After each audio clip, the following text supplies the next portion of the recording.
अस्सलाम वालेकुम। आज का जो हमारा टॉपिक है वो है एनारोबिक रेस्पिरेशन। एनारोबिक रेस्पिरेशन का मतलब है अगर ग्लूकोज ऑक्सीडाइज हो जाए in the absence of oxygen, इसको क्या कहेंगे? Anaerobic respiration. Means oxidation of glucose, glucose का ऑक्सीडाइज होना, ग्लूकोज का ऑक्सीडाइज होना in the absence of oxygen. Oxygen के बगैर अगर ग्लूकोज ऑक्सीडाइज हो जाए, इस तरह से को कहेंगे एनारोबिक रेस्पिरेशन। ये एनारोबिक रेस्पिरेशन टर्म कब आएगा? ये जो टर्म है anaerobic respiration, anaerobic respiration term use होगा आफ्टर ग्लाइकोलाइसिस। कब यूज होगा? After glycolysis, after glycolysis.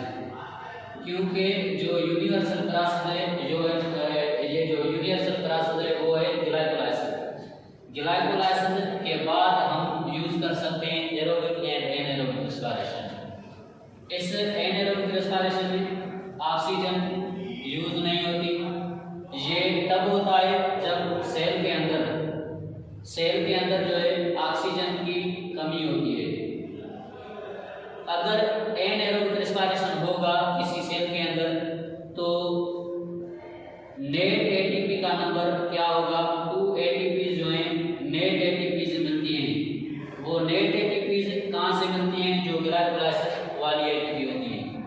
उसके बाद इसमें CO2 या तो बनेगा या CO2 नहीं बनेगा। एनारोबिक रेस्पिरेशन में CO2 बनेगा, प्रोड्यूस होगा या रिलीज होगा। अगर कौन सी एनारोबिक रेस्पिरेशन हो या किसमें CO2 रिलीज होती है? अगर ऐसे पायरुविक एसिड से मीन्स ग्लूकोज से बनाया जाए अल्कोहल, अगर ग्लूकोज से बनाया जाए अल्कोहल तो CO2 क्या होगी? रिलीज होगी। अगर इस ग्लूकोज से बनाया जाए, ग्लूकोज से मीन्स आफ्टर ग्लाइकोलाइसिस, ग्लाइकोलाइसिस के बाद क्या बनाया जाए? लैक्टिक एसिड, लैक्टिक एसिड बनाया जाए तो CO2 रिलीज नहीं होगी, CO2 रिलीज नहीं होगी। अगर अल्कोहल बनेगा तो CO2 रिलीज होगी। अगर लैक्टिक एसिड बनेगी तो CO2 का रिमूवल नहीं होगा। इसीलिए ये नहीं कह सकते कंप्लीटली एनारोबिक रेस्पिरेशन में CO2 रिलीज ही नहीं होती। वो देखेंगे एनारोबिक रेस्पिरेशन किसी सेल के अंदर हो रही है। अगर एनारोबिक रेस्पिरेशन एनिमल सेल के अंदर होगी तो CO2 बनेगी, CO2 नहीं बनेगी।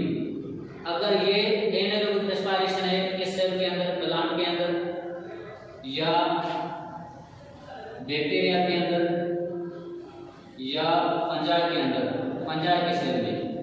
अगर इन सेल में एनारोबिक रेस्पिरेशन होगी तो कौन सा कंपाउंड बनेगा? अल्कोहल कंपाउंड बनेगा। अगर अल्कोहल बनेगा तो CO2 क्या होगी? रिलीज होगी। CO2 का रिलीज होना is related with anaerobic respiration of plant, bacteria and fungi. CO2 का रिमूवल नहीं होना ये रिलेटेड है कौन से सेल में? एनिमल सेल में। एनिमल सेल में अगर एनारोबिक रेस्पिरेशन होगी तो CO2 रिलीज नहीं होगी। ये डिफरेंस है किसमें? Anaerobic respiration of animal cell and bacteria, fungi and plant cell. ये प्रोसेस कहाँ पर होगा? ये प्रोसेस होगा साइटोप्लाज्म में। It occurs into cytoplasm. इसके एंजाइम साइटोप्लाज्म में प्रेजेंट होते हैं। ये कब होगी? जब सेल में ऑक्सीजन की कमी होगी। होता क्या है?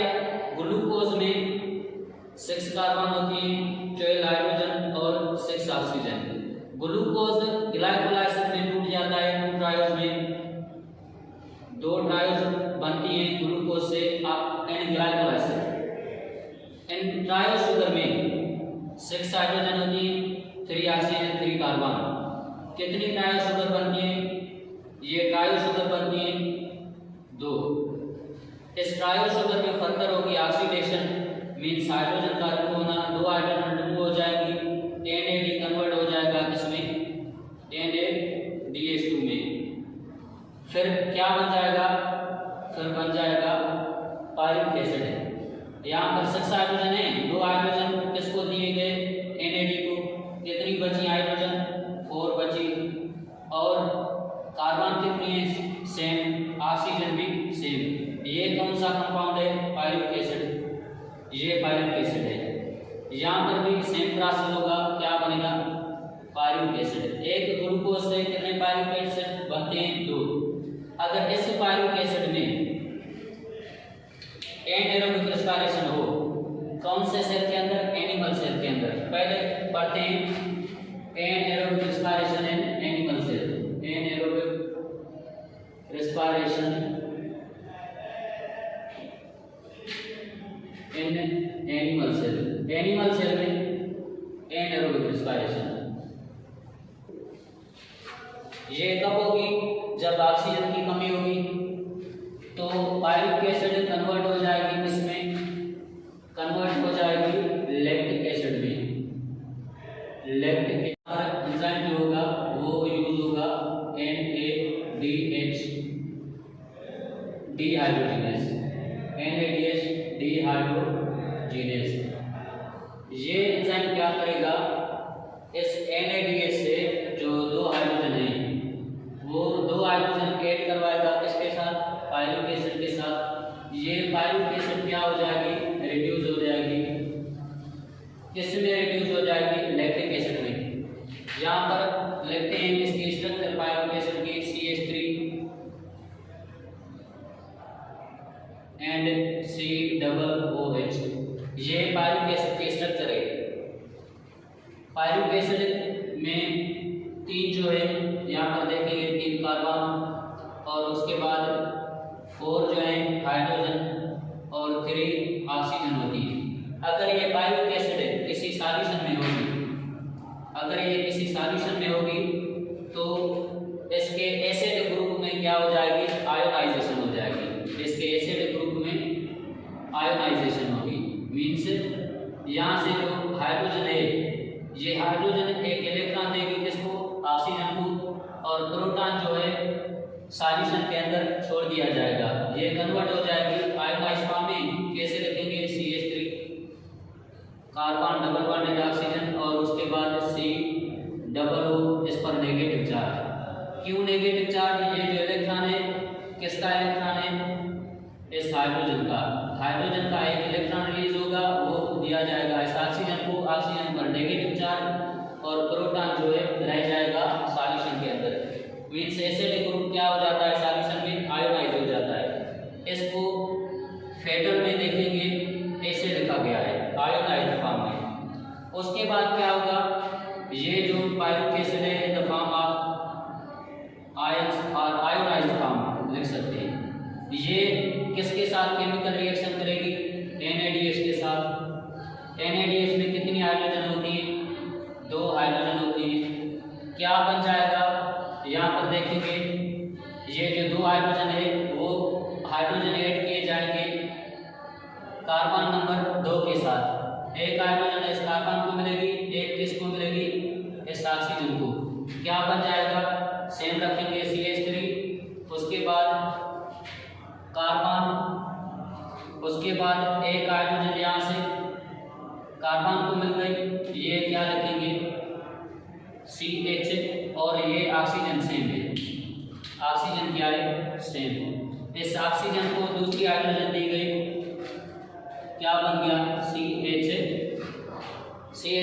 CHOH। ये क्या है, कौन सा कंपाउंड है, लैक्टिक एसिड है, लैक्टिक एसिड।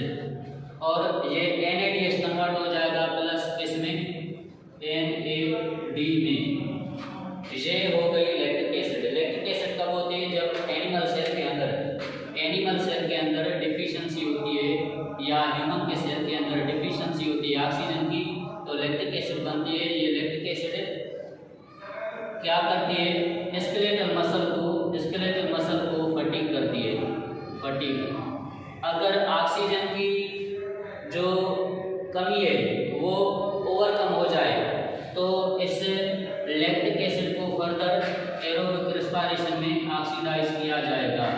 इट मीन्स ये क्लास जो है एनारोबिक रेस्पिरेशन, इसको दूसरा नाम दिया जाता है फर्मेंटेशन। फर्मेंटेशन क्या होता है? Incomplete oxidation of food. Anaerobic respiration को हम सिंपली डिफाइन कर सकते हैं इनकम्प्लीट ऑक्सीडेशन ऑफ ग्लूकोज और incomplete oxidation of pyruvic acid in the absence of oxygen. और ये देखेंगे पायरुविक एसिड कितनी होती हैं? 2। यहाँ पर नंबर लगाएंगे 2। और NaDH कितनी बनती है? ग्लाइकोल एसिड में 2 ही कंज्यूम हो जाती है। और लैक्टिक एसिड के मॉलिक्यूल कितने बनेंगे? 2, क्योंकि पायरुविक एसिड का नंबर 2 होता है, इसीलिए इसमें 2 NaDH कंज्यूम हो जाती है लैक्टिक एसिड बनाने के लिए, और 2 जो है लैक्टिक एसिड के मॉलिक्यूल मिलते हैं और 2 पायरुविक एसिड के मॉलिक्यूल यूज होते हैं। ये है lactic acid fermentation. Animal cell में जो एनारोबिक रेस्पिरेशन होता है इसको क्या नाम देंगे? Lactic acid fermentation. उसके बाद चलते हैं अल्कोहलिक फर्मेंटेशन। अल्कोहलिक फर्मेंटेशन में क्या होगा? अल्कोहलिक फर्मेंटेशन में पायरुविक एसिड ऑक्सीडाइज होगी, पायरुविक एसिड की इनकम्प्लीट ऑक्सीडेशन होगी। उसके बाद ये पायरुविक एसिड बनाएगी अल्कोहल। इसके 2 स्टेप होते हैं। एक स्टेप होता है जिसमें कौन सा प्रोसेस होगा? डीकार्बोक्सिलेशन। किसमें होगा डीकार्बोक्सिलेशन? डीकार्बोक्सिलेशन किसमें होगा? पायरुविक एसिड में। पायरुविक एसिड से एक CO2 का मॉलिक्यूल रिमूव हो जाएगा। उसके बाद क्या बनेगा? एक कंपाउंड बनेगा जिसको नाम देंगे एसीटल्डिहाइड। उसको ये नाम क्यों दिया जाता है? पढ़ते आगे। उसके बाद दूसरा स्टेप होता है इसकी पायरुविक एसिड की रिडक्शन होगी तो क्या होगा? NaDH2 कंज्यूम होगा। इसीलिए दूसरा प्रोसेस कौन सा होगा? Oxidation of NaDH2 and reduction of acetaldehyde.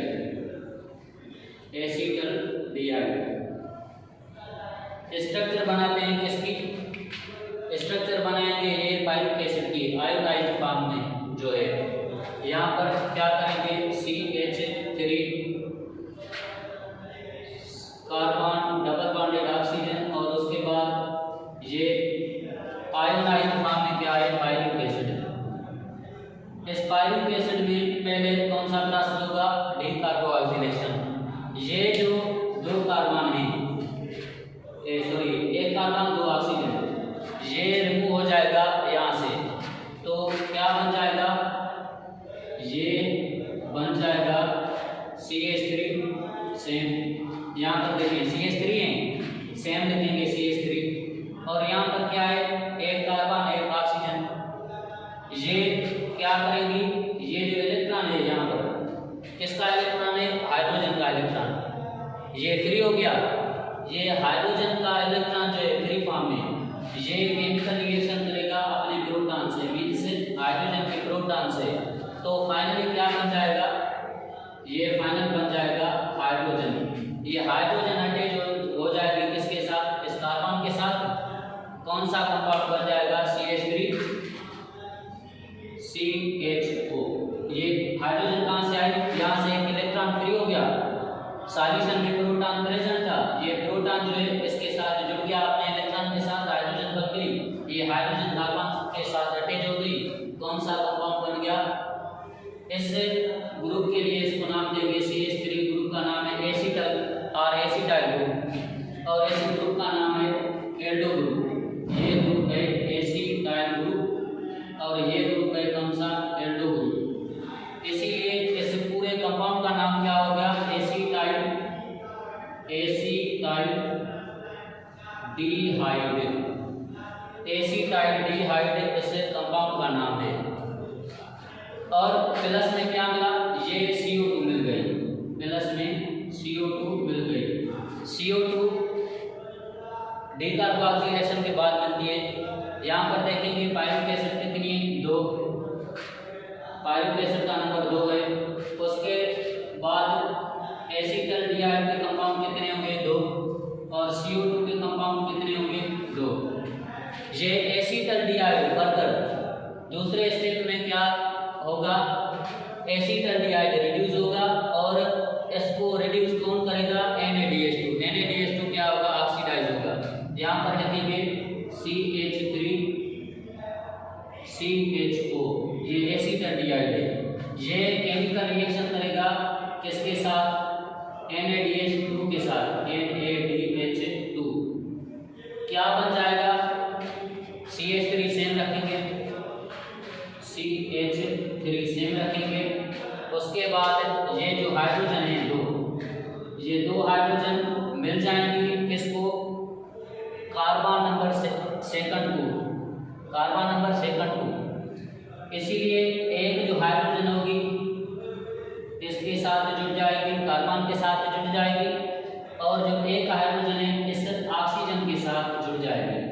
तो कंपाउंड कौन सा बन जाएगा, एक हाइड्रोजन इसको ऑलरेडी अपनी है, एक इसने ले ली किससे, NaDH2 से, तो क्या बन गया, CH2, और ये ऑक्सीजन है, एक हाइड्रोजन किसके पास है, ऑक्सीजन के पास, क्या बन गया, CH2OH। इस कंपाउंड को नाम क्या देंगे, इस कंपाउंड को नाम देंगे एथेनॉल। इस एथेनॉल में क्या है, एक OH ग्रुप है फ्री फॉर्म में, इसीलिए इसको नाम देंगे टाइप ऑफ अल्कोहल। एथेनॉल क्या है, टाइप ऑफ अल्कोहल। अल्कोहल का टाइप है, ये किसमें क्रॉस होगा, अल्कोहल फर्मेंटेशन, प्लांट के अंदर, बैक्टीरिया के अंदर, फंजाई के अंदर। ये जो अल्कोहल है कमर्शियली जो है बेनिफिशियल है, और प्लांट में भी अल्कोहल बनता है रेयर केसेस में। प्लांट में क्यों बनता है, प्लांट में एक क्रॉस होता है राइपनिंग ऑफ फ्रूट को अगर राइप करना होता है तो एथेनॉल का या इथेन गैस का रोल होता है। इसीलिए ये एथेनॉल या अल्कोहल जो है ना राइपनिंग में रोल प्ले करता है, और उसके साथ जो ओल्ड लीव्स होते हैं प्लांट में वो झड़ जाते हैं, मीन्स ओल्ड लीव्स झड़ जाते हैं। इसी प्रॉसेस को क्या कहेंगे, सेनीसेंस।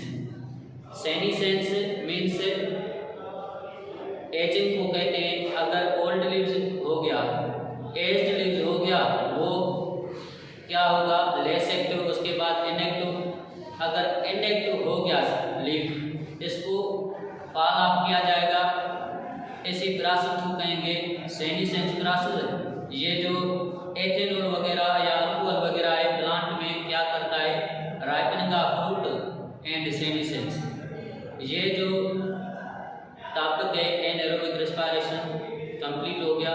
इसमें देखेंगे 2 पायरुवेट एसिड एंड 2 जो है एसिटल्डिहाइड बनेंगे, 2 एथेनॉल। Thanks, that's all.